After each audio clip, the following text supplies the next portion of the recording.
Ngunit hayag na sinasabi ng Espiritu na sa mga huling panahon ang iba'y magsisitalikod sa pananampalataya at makikinig sa mga espiritong mapanghikayat at sa mga aral ng mga demonyo sa pamamagitan ng pagpapaimbabaw ng mga tao na nagsisipagsalita ng mga kasinungalingan, na hinirohan ang kanilang mga sariling budhi ng waring bakal na nagbabaga, na ipinagbabawal ang pag-aasawa, at ipinag-uutos na lumayo sa mga lamangkati, na nilalang ng Diyos upang tanggapin na may pagpapasalamat ng mga nagsisisampalataya at nangakakaalam ng katotohanan.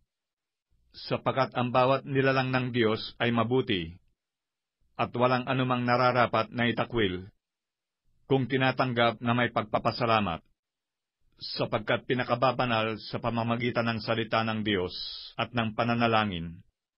Kung ipaalaala mo sa mga kapatid ang mga bagay na ito, ikaw ay magiging isang mabuting ministro ni Kristo Jesus, na kinandili sa mga salita ng pananampalataya at ng mabuting aral na sinusunod mo hanggang ngayon.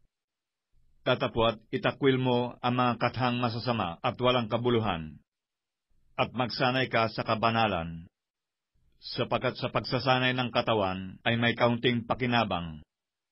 Ngunit ang kabanalang sa lahat ng mga bagay ay pinakikinabangan, na may pangako sa buhay na ito, at sa darating. Tapat ang pasabi, at nararapat tanggapin ang lahat, sapagkat dahil dito ay nagsisipagal kami at nagsisipagsikap, sapagkat may pag-asa kami sa Diyos na buhay, na siyang tagapagligtas sa lahat ng mga tao, lalong-lalo na sa mga nagsisisampalataya. Ang mga bagay na ito'y iyong iutos at ituro. Huwag hamakin ng sinuman ang iyong kabataan, kundi ikaw ay maging uliran ng mga nagsisisampalataya, sa pananalita, sa pamumuhay, sa pag-ibig, sa pananampalataya, sa kalinisan. Hanggang ako'y pumarian ay magsikap ka sa pagbasa, sa pangangaral, sa pagtuturo. Huwag mong pabayaan ang kaloob na nasa iyo, nasa iyo'y ibinigay sa pamamagitan ng hula, na may pagpapatong ng mga kamay ng kapulungan ng mga presbitero. Magsipag ka sa mga bagay na ito. Tumalaga kang lubos sa mga ito, upang ang iyong pagkasulong ay mahayag sa lahat. Mag-ingat ka sa iyong sarili at sa iyong turo.